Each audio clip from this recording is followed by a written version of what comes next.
అభ్యంతరం పెట్టిన వాళ్ళని కూర్చోబెట్టి మాట్లాడి ఒప్పించి కదా పోవాలి. దీంట్లోనే అర్థమవుతుంది ప్రభుత్వం యొక్క దొంగతనం ఏందో, ప్రభుత్వం యొక్క మోసపూరిత వైఖరి ఏందో.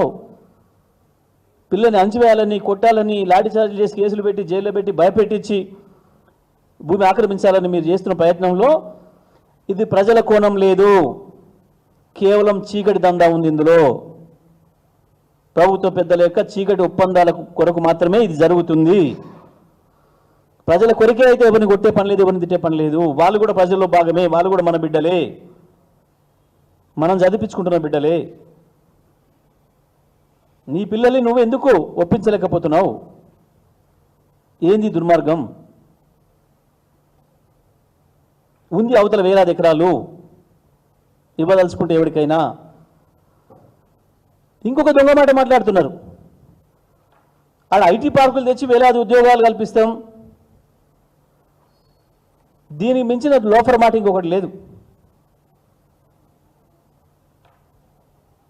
ఎయిర్పోర్ట్కు దగ్గర ఉంది నీ ఫోర్త్ సిటీ, ఐటీ టవర్లు కట్టదలుచుకుంటే. ఎయిర్పోర్ట్ను అనుకునే నీ ఫోర్త్ సిటీ ప్రారంభమైంది. నీ గవర్నమెంట్ జాగా వేలాది ఎకరాలు ఉంది, ఆడగట్టు. అంతెందుకు, ఇవాళ అనేక ఐటీ పార్కుల్లో చాలా స్పేస్ ఉంది, చాలా ఖాళీ జాగా ఉంది. ఇంకా 10 లక్షల ఉద్యోగస్తులు తీసుకోగలిగినంత జాగా ఐటీ పార్కులలో ఉంది. ఇప్పుడు నువ్వు తెచ్చే ఉద్యోగాలు ఏందో గాడిప్పి ప్రపంచాన్ని మోసం చేయడానికి, ప్రజల్ని మోసం చేయడానికి, విద్యార్థులను యువతను పక్కదారి పట్టించడానికి ఆడుతున్న డ్రామా తప్ప ఇది ఇంకొకటి కాదు.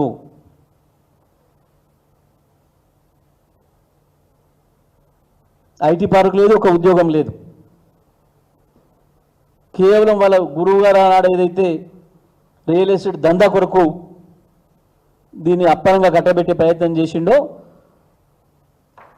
దాన్ని ప్రభుత్వాలు ఇంతకాలం కాపాడుకుంటూ వస్తే ఇవాళ దుర్మార్గంగా మళ్ళీ గురువు బాటలో నడుస్తూ ఈయన శిష్యుడు బ్లాక్ దందా కొరకు చీకటి ఒప్పందంలో భాగంగా దీన్ని రియల్ ఎస్టేట్ చేయడం కొరకు ప్రయత్నం చేస్తూ ఉన్నాడు. ప్రజల కొరకే అయితే అంతా పనిచేసేసి తెల్లందాక పనిచేసే అంత చిత్తశుద్ధి వీళ్ళకి ఏం లేదు. పొద్దుదాకానే గంట పనిచేయలే వీళ్ళు అన్నాడు ప్రజల కొరకు. చీకటి దందాల కొరకే రాత్రిపూట చేస్తున్నారు.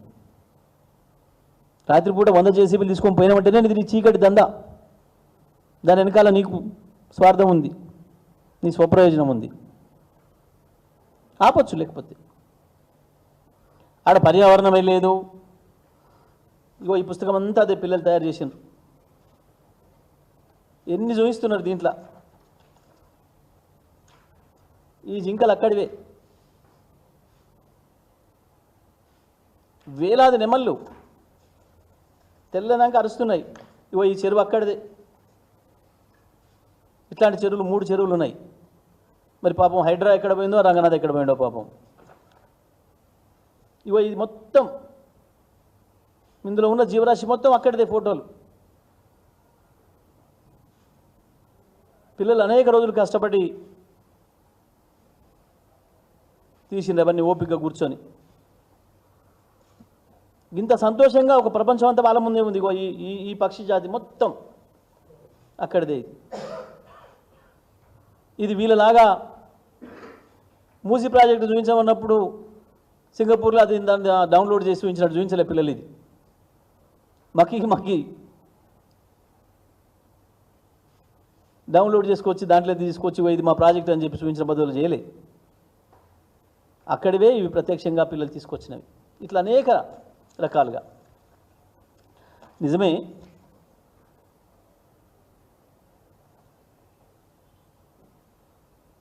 సేవ్ హెచ్సియు బయోవర్సిటీ అని చెప్పి పిల్లలు పెట్టుకుంటే ఒకరు పోస్ట్ చేస్తే ఒక్క పూటలో 4,83,000 మంది పిల్లలు ఓన్ చేసుకున్నారు, షేర్ చేసిండ్రు. వీఆర్ ఆల్ విత్ యూ అని. ఒక్క పూటలో ఈ 5 లక్షల మంది కూడా పేడ్ బ్యాచేనా?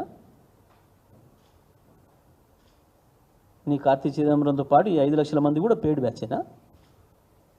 ఇదా? ఏమిటికి అంత అగనం ఆత్రాత్ర పడి నిన్న అర్జెంటుగా మీటింగ్ పెట్టి మొత్తం మంత్రివర్గం విషయం కక్కింది బీఆర్ఎస్ పైన, కేటీఆర్ పైన. చాలా స్పష్టంగా చెప్పిండు కేటీఆర్ గారు. పిల్లలు ఇక్కడికి వచ్చిండ్రు, అన్ని ఆఫీసులు తిరుగుతూ అందరినీ రిక్వెస్ట్ చేస్తూ, ప్రతిపక్ష పార్టీగా మాకు కూడా బాధ్యత ఉంది కాబట్టి మా దగ్గరికి వచ్చిండ్రు. వాళ్ళే స్వయంగా భవన్కి వచ్చిండ్రు. సార్ మీరు మాట్లాడడం లేదు, మీరు మాకు మద్దతు ఇవ్వాలి, మీరు అన్నిటిపైన స్పందిస్తుంటారు, మీరు దీంట్లో ఎందుకు రావడం లేదు అని చెప్పి వచ్చిండ్రు. చాలా స్పష్టంగా చెప్పిండు కేటీఆర్ గారు. మీరు చేస్తున్నది చాలా అద్భుతమైన పోరాటం, న్యాయమైన పోరాటం, మీరు మనస్ఫూర్తిగా చేస్తున్నారు. కానీ మేము రావడం వల్ల వెంటనే అధికార పార్టీకి అవకాశం దొరుకుతుంది, మా పైన దాడి పెడుతూ మీ పోరాటాన్ని మలినం చేస్తారు. అందుకే నేను రావడం లేదు అటువైపు. నాకు బాధ కలుగుతుంది చూస్తుంటే.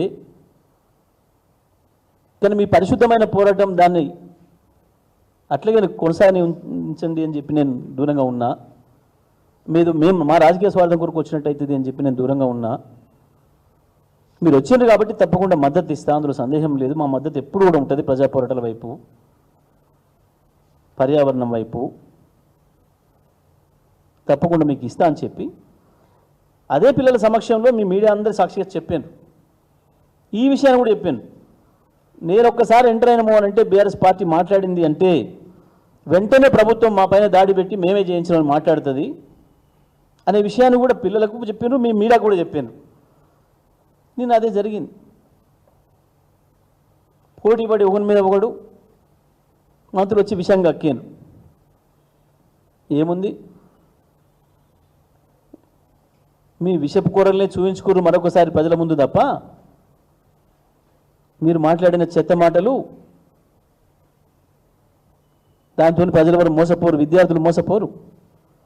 మీరు విద్యార్థుల గురించి చేసిన మాటలు, వాళ్ళని చేసిన అవహేళన, వాళ్ళని చేసిన అవమానం ఊరికనే పోదు.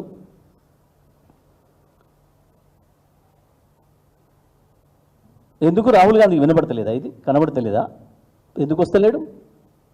ఎందుకు మాట్లాడాడు? ఎందుకంటే గదే రేవంత్ రెడ్డి రాత్రిపూట తెచ్చిచ్చే వాటి కొరకు. అంతకుమించి ఏం లేదు దీంట్లో రహస్యం.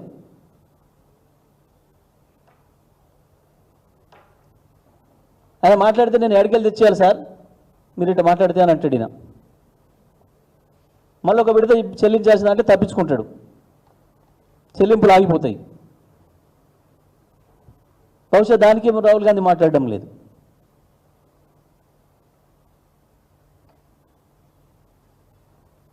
ఇప్పటికైనా ప్రభుత్వం బుద్ధి తెచ్చుకొని వెంటనే చేసిన తప్పును సరి చేసుకొని ఆ దుర్మార్గాన్ని ఆపాలి. అక్కడ జేసీబీలని వెంటనే బుల్డోజర్లను ఉపసంహరించుకోవాలి.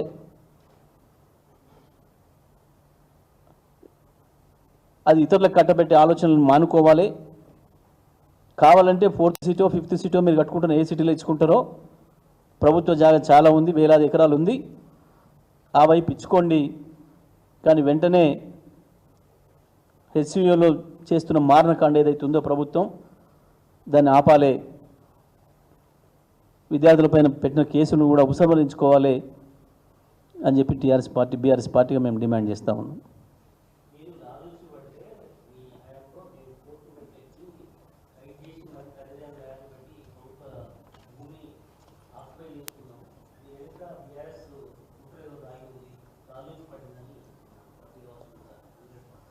నేను అందుకే అంటున్న పేమెంట్ బ్యాచ్కి అంతకు మించిన గొప్ప ఆలోచనలు రావు, మాటలు రావు. ఇది 10 ఏళ్ళు మా ప్రభుత్వంలో ఒకవేళ జరగకపోతే కోర్టులో నుంచి కేవలం 15 నెలల్లోనే 10 నెలల్లోనే మేము కోర్టులోనే విధి తెచ్చినాం అనుకుంటే ఇంకా చాలా ఉన్నాయి కేసులు. మరి ఎందుకు ఆగుతున్నాయి? తెచ్చిండ్రు దేని కొరకు? అంత తొందరపడి తెచ్చింది అమ్ముకోవడానిక? దొంగతనంగా చీకటి ఒప్పందాల కొరకు తెచ్చిండ్రా? మాకు చీకటి ఒప్పందాలు లేవు కాబట్టి ఆపినాం.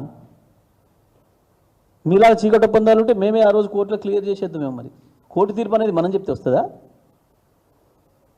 చిల్లర మాటలు కాకపోతే, చిల్లర వేషాలు కాకపోతే కోర్టు తీర్పులు మనం అనుకున్న సమయానికి వస్తే మనం అనుకుంటే ఆగుతాయా? అంటే చివరి కోర్టులను కూడా వీళ్ళలాగానే అనుకునే స్థితికి వచ్చారు వీళ్ళు. మీరు చేయగలుగుతారా కోర్టుని ఇన్ఫ్లుయెన్స్? మీరు కేసు వేస్తే తెల్లారే ఇవ్వాలని చెప్పి జడ్జి మీద చేయగలుగుతారా? పేమెంట్ బ్యాచ్లకు ఇంత మించిన ఆలోచనలు రావు, గొప్ప ఆలోచనలు రావు, తెలియవు వాస్తవాలు.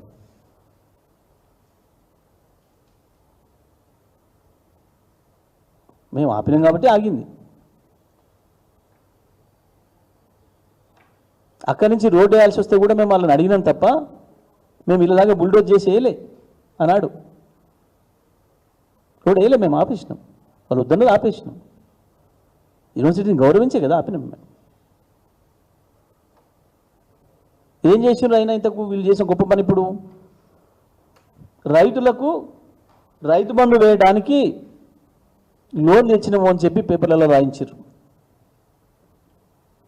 రైతు బంధు లేదు. మొదట కేసీఆర్ గారు వేద్దామని చెప్పి సిద్ధపడి 1 ఎకరానికి వేయంగానే ఆనాడు ఆపిరు రైతు బంధు.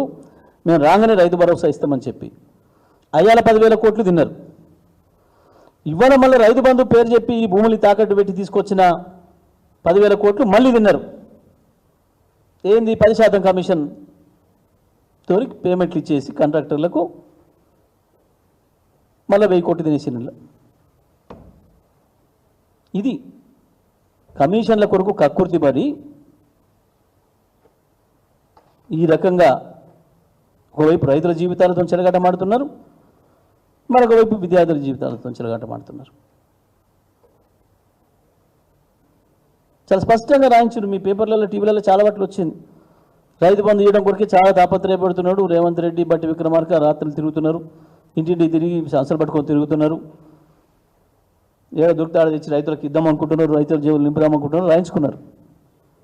ఏది మరి తెచ్చిన 10,000 కోట్లు దీని పేరు మీద ఏ రైతుకి ఇచ్చిండ్రు? కమిషన్ల కొరకు కాంట్రాక్టులకు ఇచ్చుకున్నారు, అంత మించి ఏం లేదు.